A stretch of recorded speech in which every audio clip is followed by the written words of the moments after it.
एका प्रेमसंबंधाने सुरुवात घेतलेली गोष्ट अखेर थेट खुनाच्या आरोपापर्यंत पोहोचली आणि संपूर्ण महाराष्ट्र हादरला. एका तरुणाचा डोंगरावरून पडून मृत्यू झाला. पण ही दुर्घटना नव्हती तर आधीच रचलेला कट होता का? तपास जसजसा पुढे गेला तसतसे धक्कादायक खुलासे समोर येऊ लागले.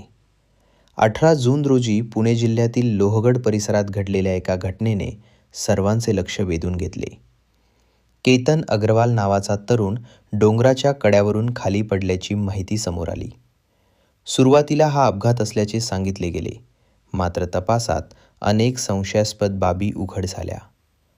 घटनेच्या वेळी केतनसोबत त्याची होणारी पत्नी सिया गोयल उपस्थित होती. तिने सुरुवातीला पोलिसांना सांगितले की फोटो काढताना केतनचा तोल गेला आणि तो खाली पडला. घटनेची माहिती मिळताच पोलीस कर्मचारी तातडीने घटनास्थळी पोहोचले. केतनचा शोध घेण्यासाठी ते दरीत उतरले. काही वेळानंतर त्यांना केतन गंभीर अवस्थेत आढळला. त्याची स्थिती अत्यंत चिंताजनक होती. मात्र वर परत आल्यानंतर पोलिसांनी सियाला तात्काळ संपूर्ण माहिती न देता फक्त एवढेच सांगितले की केतन अजून जिवंत आहे. याच क्षणी घडलेली एक गोष्ट तपासासाठी महत्त्वाची ठरली. सामान्यतः अशा वेळी कोणतीही व्यक्ती दिलासा व्यक्त करेल, पण सियाच्या चेहऱ्यावर आनंद दिसला नाही. उलट ती अधिकच घाबरलेली दिसली. पोलिसांच्या मते तिच्या या अनपेक्षित प्रतिक्रियेने त्यांच्या मनात पहिल्यांदा संशय निर्माण झाला.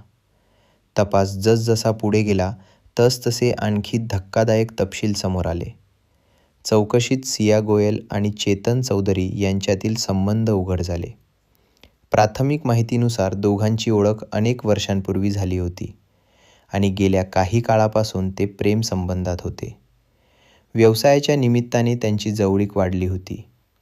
याच नात्यामुळे पुढे नेमके काय घडले आणि त्याचा संबंध केतनच्या मृत्यूशी आहे का, याचा शोध पोलीस घेत आहेत.